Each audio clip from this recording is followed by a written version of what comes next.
بسم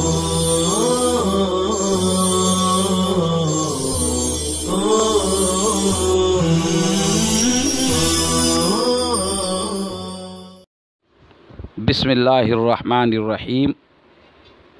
عزیز طلباء گرامی، ہم آج آپ کے سامنے قصیدہ ثانیہ کے ما بقیہ اشعار کے سبق کو شروع کر رہے ہیں۔ شعر سنیے۔ عجب العشاة من اللحاة وقولهم، عجب العشاة من اللحاة وقولهم، دع ما نراك ضعفت عن إخفائه۔ وجوہ اعراب، ترکیب نحوی وغیرہ ہلکے سے انداز میں ہم سمجھیں۔ عجیبہ فعل ماضی کا صیغہ واحد مذکر غائب ہے۔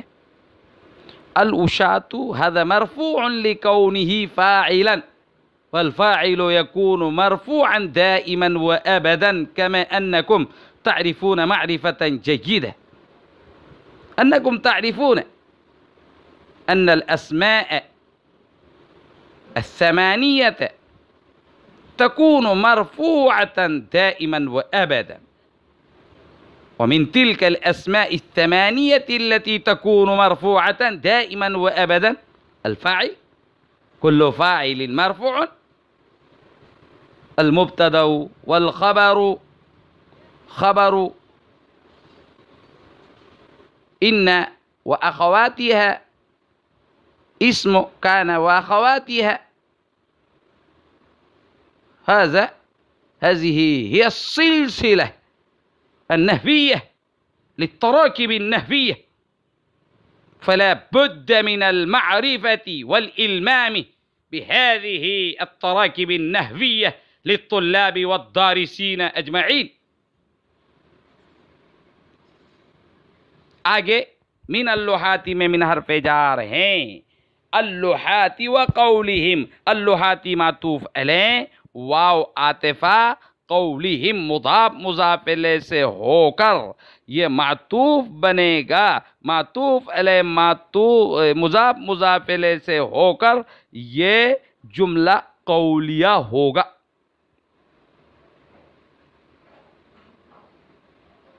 وقولهم اللحاتی معطوف علیہ، واو عاطفہ، قولهم مضاف مضاف الیہ سے مل کر جملہ قولیہ۔ آگے کو دیکھیے۔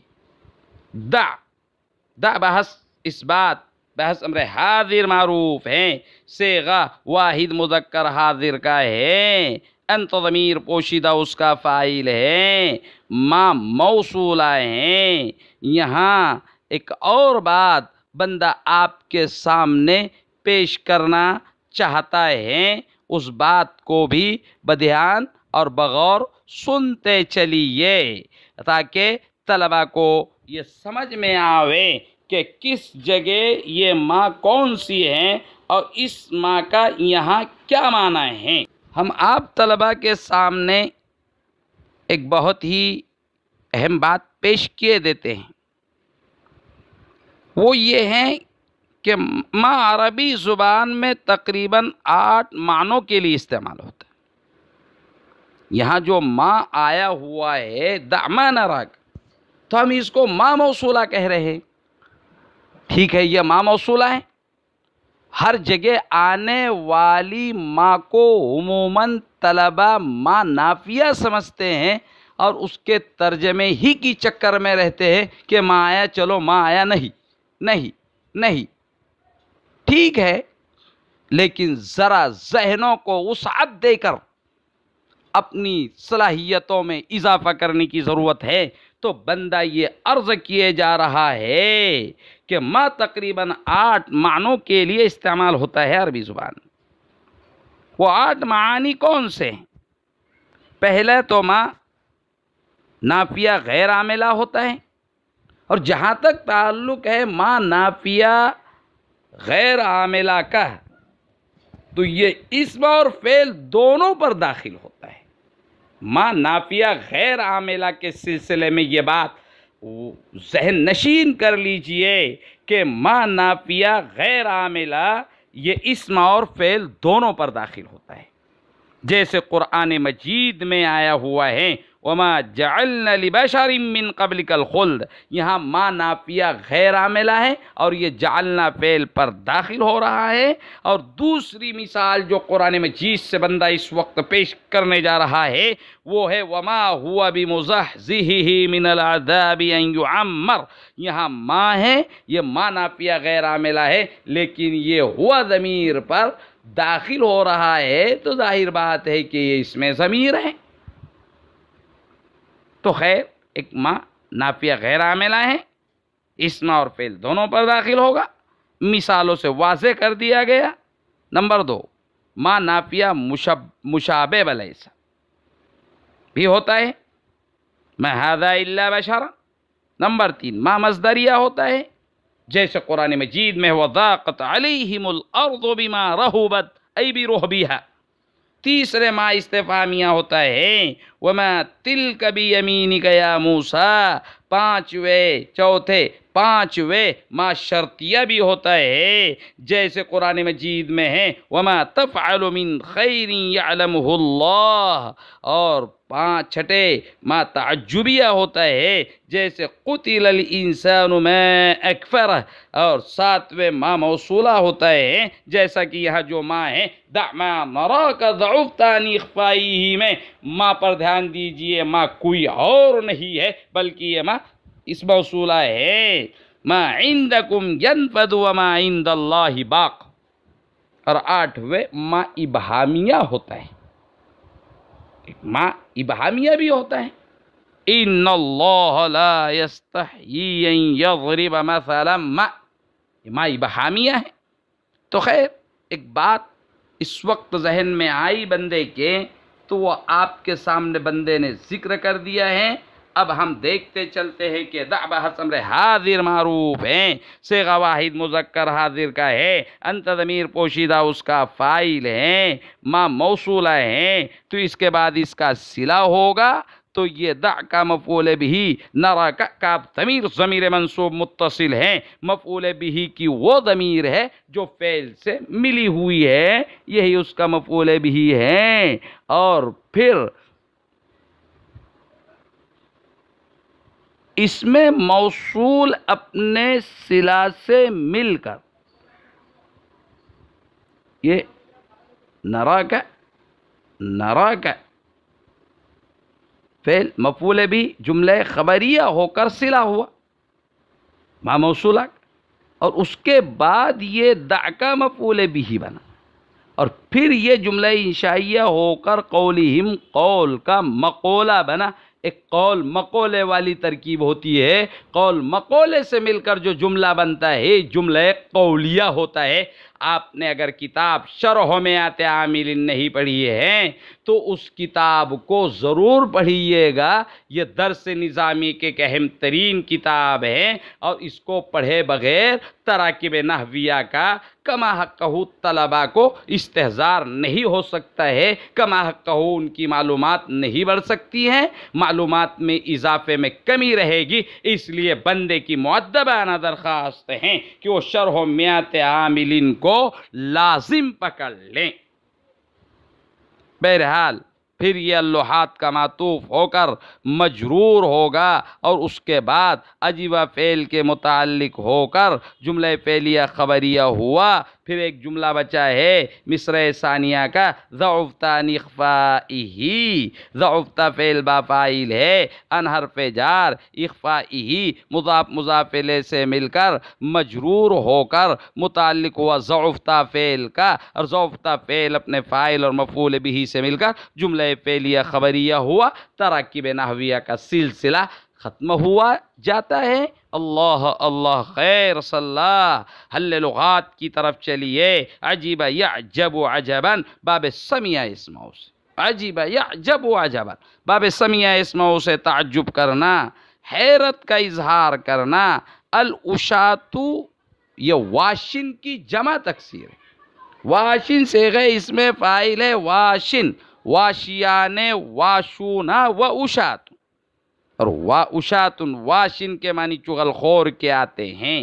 چغل خور کون؟ جو عاشق معشوق کے درمیان ادھر کی بات ادھر اور ادھر کی بات ادھر کر، غلط بیانی سے کام، تاکہ ایک دوسرے سے نفرت ہو عاشق معشق کی دلوں میں، یہ اس کو چھوڑ بھاگے وہ اسے چھوڑ بھاگے اور تیسرا فائدہ اٹھا لے۔ خیر، اللحات یہ لاحن کی جمع ہے، جمع تکسیر لاحن، لاحیان لاحون لحاتن کہ مالی ملامت گر، ملامت کرنے والے۔ دع فعل امر کا صیغہ واحد مذکر غائب ہیں، چھوڑ دے تو ایک مرد، ودع یدع ودعن، ترک یترک ترکن کے معنی میں ہیں چھوڑ دینا، ترک کرنا۔ نرا یہ نرا، نرا فعل مضارع کا صیغہ جمع متکلم ہے، رآ یرا رؤیتن دیکھنا، خیال کرنا۔ ضعفت ضعف یضعف ضعفا و ضعفا کمزور ہونا، بے بس ہونا۔ اخفاء مصدر ہے باب افعال کا، اخفا یخفی اخفاء باب افعال سے چھپانا، پوشیدہ کرنا، پوشیدہ رکھنا، مخفی رکھنا۔ اب ہم ترجمہ کیے دیتے ہیں۔ عجب الوشاۃ من اللحات وقولہم، چغل خوروں کو، ملامت کرنے والوں پر، ملامت گروں پر، اور خود ان کی اس بات پر تعجب ہیں۔ بات کیا ہے؟ دع ما نراک ضعفت عن اخفائہ، کہ تم چھوڑ دو اس چیز کو جسے ہم تمہارے اندر دیکھ رہے ہیں کہ تم اس کو چھپانے کی وجہ سے اور پوشیدہ اور مخفی رکھنے کی وجہ سے کمزور ہو چکے ہو اور کمزور اور بے بس ہو چکے ہو۔ مطلب یہ ہے کہ ملامت کنندہ لوگ عاشق کی لاغری اور اس کی کمزوری کو دیکھتے ہو۔ عاشق معشوق کی محبت میں بیچارہ پگھلا چلا جاتا ہے، اس کے دل اور من میں سوزش اور جلن ہوتی ہے، اس کی رسائی نہ ہونے کے باعث وہ بیچارہ کوڑھتا رہتا ہے، کمزوری پیدا ہوتی چلی جاتی ہے۔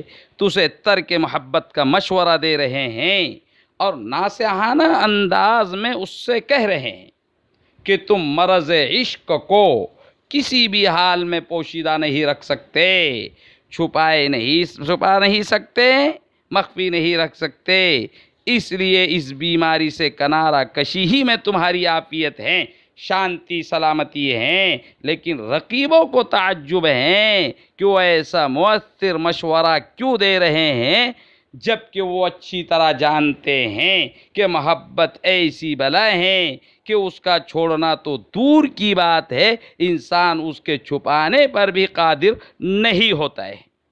اس لیے ایسا مشورہ ایک عاشق کو، ملامت کنندہ لوگوں کو دینا نہیں چاہیے اور اس کا کوئی فائدہ بھی نہیں ہے۔ اس سے اپنے آپ کو بچانا چاہیے اور اپنی ٹینشن کو بھی کم کرنا چاہیے۔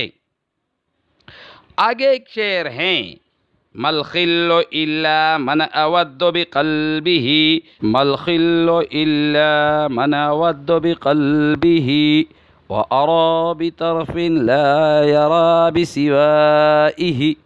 ترکیب نحوی، ما نافیہ مشابہ ولیسا ہے، ابھی ہم اس کے اوپر بحث کر آئے ہیں۔ الخل اس کا اسم مرفوع ہے، الا حصریہ ہے، حرف عصر ہے، برائے تفریق ہے۔ من آگے من اود بقلبہ، من اسم موصول ہے، اود فعل با فاعل ہے، بقلبہ قلبہ مضاف مضاف الیہ سے مل کر مجرور ہوا با حرف جار کا، جار مجرور سے مل کر یہ متعلق ہوگا اودو فعل کے، اور اودو فعل اپنے فاعل اور متعلق سے مل کر جملہ فعلیہ خبریہ ہو کر معطوف علیہ، کیونکہ آگے بھی ہمیں دیکھنا ہے وَأَرَى بِطَرْفٍ لَا يَرَى بِسِوَائِهِ، یہاں معطوف علیہ معطوف کی جو ترکیب کی جا رہی ہے اس سے صاف ظاہر ہے کہ واو آگے عاطفہ ہے، ارا فعل با فاعل، با حرف جر، بی حرف با حرف جار ہے، طرفن موصوف ہے، لا یرا فعل با فاعل ہے، بسوائہ با حرف جار، سوائہ مضاف الیہ سے مل کر مجرور ہوا با حرف جار کے، جار مجرور سے مل کر متعلق ہوگا لا یرا فعل کے، اور پھر لا یرا فعل اپنے فاعل اور متعلق سے مل کر جملہ فعلیہ خبریہ ہو کر صفت ہوگی طرف، اس میں نکرہ موصوف کی قاعدہ معلوم ہے، الجمل بعد النکرات صفات وبعد المعارف احوال۔ خیر، اس کے بعد مجرور ہوا اور ارا کے متعلق ہو کر جملہ فعلیہ خبریہ ہو کر معطوف، پھر صلہ اور اس کے بعد ما کی خبر، اور پھر جملہ اسمیہ خبریہ ہوا۔ حل لغات کرتے ہیں۔ الخلو کے معنی جگری دوست، جگری فرینڈ، حقیقی دوست، جمع آئے گی اخلال، خل جمع اخلال، جگری دوست، حقیقی دوست۔ الا بمعنی انما ہے۔ اود بحث اس بات فعل مضارع معروف ہے، صیغہ واحد متکلم کا ہے، ود یود ودن و ادن و ودادن و مودتن، دل سے چاہنا، باب سمیع اسمعو سے ہے۔ طرفن کسی بھی چیز کا کنارہ، مراد یہاں آنکھ ہے، جمع اطرافن، سوا بمعنی غیر ہیں۔ متنبی یہ کہتا ہے ملخل الا من اراب، ملخل الا من اود بقلبہ، حقیقی دوست تو وہی ہے کہ جس کے دل سے میں اس سے محبت کروں۔ وَأَرَى بِطَرْفٍ لَا يَرَى بِسِوَائِهِ، اور میں اسے ایک ایسی نگاہ سے دیکھوں کہ وہ اپنے آپ کو اسی سے دیکھتا ہو، یا وہ اپنے آپ کو اس کے علاوہ سے نہ دیکھتا ہو۔ مطلب یہ ہے کہ عشق کی راہ میں ملامت اور لوگوں کی نصیحتیں سن سن کر شاعر کے کان پک گئے تھے، عاشق کے کان پک گئے تھے، چنانچہ مجبور ہو کر اس نے حقیقی محبوب کی منظر کشی کی ہے، اور اس کی صحیح تصویر پیش کرتے ہوئے اعلان کر دیا ہے کہ اپنے محبوب سے مجھے اتنا والہانہ لگاؤ اور عشق ہے کہ جو کچھ وہ محسوس کرتا ہے میں بھی وہی محسوس کرتا ہوں، یہاں تک کہ ہمارے مشاہدات و خیالات میں بھی یکسانیت ہی یکسانیت ہے، اور اسی کا نام دوستی ہے، اور یہی محبت کا کمال اور یہی محبت کی معراج ہیں۔ بألفاظ دیگر یہ کہنا چاہیے کہ کمال محبت یہ ہے کہ عاشق اپنے جذبات و خواہشات کو معشوق کے خاطر فنا کر دیں، حتیٰ کہ محبت بھی وہ اپنے دل کی مرضی اور تقاضوں کی وجہ سے نہ کریں، بلکہ دوست اور محبوب کی دل کی مرضی سے کرے۔ دوست اور محبوب کی ہر خواہش اس کی خواہش بن جائے، تاکہ عاشق سے کوئی بھی فعل محبوب کے منشا کے خلاف وجود ہی میں نہ آئیں، اور میں اس کو اس نگاہ سے دیکھوں جس نگاہ سے خود محبوب اپنے آپ کو دیکھتا ہے۔ یعنی محبت کے معراج یہی ہے کہ آدمی اپنا وجود، اپنے جذبات، اپنی خواہشات کو محبوب کی رضا میں فنا کر دیں۔ یہ شعر کا مفہوم ہے۔